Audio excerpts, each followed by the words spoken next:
National geographic کی team پہلی بار ایک ایسے ریموٹ آئی لینڈ پہ ڈاکومنٹری بنانے جا رہی تھی جہاں سے کوئی بھی زندہ واپس لوٹ کر نہیں آتا۔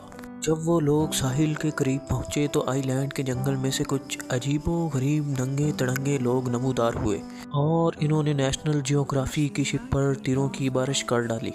اس حملے میں ڈائریکٹر کی ٹانگ زخمی ہو گئی اور وہ الٹے پاؤں واپس بھاگنے پر مجبور ہو گئے۔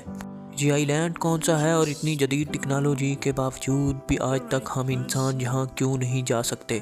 ٹیک اسپیس کی ویڈیو میں آپ کو ایک بار پھر خوش آمدید۔ ناظرین، انڈیا کے ایسٹ میں قریب 1400 کلومیٹر دور انڈمان آئی لینڈ موجود ہے۔ یہ انڈین ٹیریٹری کا ہی حصہ ہے جہاں پر کئی چھوٹے بڑے گاؤں موجود ہیں۔ دیکھا جائے تو انڈمان آئی لینڈ میں سب سے زیادہ آبادی والا شہر پورٹ پیر نظر آتا ہے، جس کی آبادی دوسروں کی نسبت زیادہ ہے۔ روزانہ دنیا بھر کے جہاز یہاں لینڈ کرتے ہیں، لیکن حیرت کی بات یہ ہے کہ اتنی چہل پہل والے شہر سے صرف 50 کلومیٹر دور ایک ایسا آئی لینڈ ہے جہاں انسانوں کی وہ سویلائزیشن بستی ہے جنہوں نے اپنی الگ دنیا بسا رکھی ہے۔ نارتھ سینٹیننٹل آئی لینڈ کے نام سے پہچانے جانے والا یہ آئی لینڈ صرف 50 اسکوائر کلومیٹر بڑا ہے، جس کو پوری طرح سے گھنے درختوں نے چھپا رکھا ہے۔ یہی وجہ ہے کہ نہ ہی سیٹلائٹ اور نہ ہی کسی ڈرون سے اس کے اندر دیکھا جا سکتا ہے اس آئی لینڈ پر کون سا قبیلہ رہتا ہے۔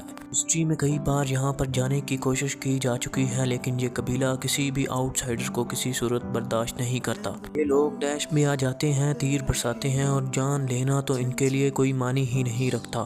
ایسا مانا جاتا ہے کہ انہوں نے دنیا کے اندر دنیا بسا رکھی ہے جہاں یہ ہزاروں سالوں سے رہتے ہیں۔ پورٹ بلیئر کے ماڈرن سٹی سے صرف 50 کلومیٹر دور اس آئی لینڈ پہ آج بھی شاید اسٹون ایج چل رہی ہے۔ لیکن آخر کار ایسا کیوں ہے؟ یہ لوگ باہر کی دنیا سے کوئی رابطہ کیوں رکھنا نہیں چاہتے؟ یہ سب سمجھنے کے لیے ہمیں نارتھ سینٹیننٹل آئی لینڈ کے اتہاس میں جھانکنا پڑے گا۔ صدیوں سے یہ مانا جا رہا ہے کہ نارتھ سینٹیننٹل آئی لینڈ پہ رہنے والا قبیلہ ہیومن سویلائزیشن کا وہ گروہ ہے جو ہم سے کسی دور میں بچھڑ گیا تھا۔ 26,000 سال پہلے سمندر کا لیول بہت کم ہوا کرتا تھا، تب یہ آئی لینڈ نہیں بلکہ ایشین کانٹیننٹ کا حصہ ہوا کرتا تھا۔ گلوبل وارمنگ کی وجہ سے سمندروں کا لیول بڑھتا گیا۔ کبھی انڈمان اور نارتھ سینٹیننٹل کا تعلق ہماری دنیا سے ختم ہو گیا اور وہ ایک آئی لینڈ بن کر رہ گئے۔ اس کے بعد دنیا ایک کے بعد ایک ترقی کرتی گئی، لیکن ان آئی لینڈز پہ رہنے والے لوگوں کے لیے یہی ان کی بنیادی اہمیت تھی۔ ہمیں تو ان کے بارے میں تب معلوم پڑا جب 1867 میں انڈین برٹش تھا، تب ان کی ایک شپ انڈین کوسٹ سے انڈمان آئی لینڈ جا رہی تھی۔ انہوں نے سمجھا کہ یہ آئی لینڈ بیابان ہے اور یہاں شاید کوئی نہیں رہتا، لیکن ان کی یہ سوچ کچھ ہی لمحے میں بدلنے والی تھی۔ ریسکیو کے انتظار میں انہوں نے کچھ دن یہیں پر پناہ لینے کا فیصلہ کیا۔ تیسرے دن آئی لینڈ پہ چھپے قبیلے نے ان پر تیروں سے حملہ کر دیا، کئی لوگ مارے گئے اور کئیوں کو رائل نیوی نے ریسکیو کر لیا، اور اگلے 13 سالوں تک کسی نے بھی واپس یہاں لوٹنے کی ہمت نہیں کی۔ اور پھر ایئر 1880 میں ایک برٹش لارڈ کو انڈمان آئی لینڈ کا گراؤنڈ ایڈمنسٹریٹر بنا کر بھیجا گیا۔ ان کا نام واڈل ایئرپورٹ میں تھا اور انہوں نے نارتھ سینٹیننٹل آئی لینڈ پہ جانے کا فیصلہ کیا، کیونکہ پورٹ میں وہ سارا ایریا خود دیکھنا چاہتے تھے جس کو وہ گراؤنڈ ایڈمنسٹریٹر بن کر آئے تھے۔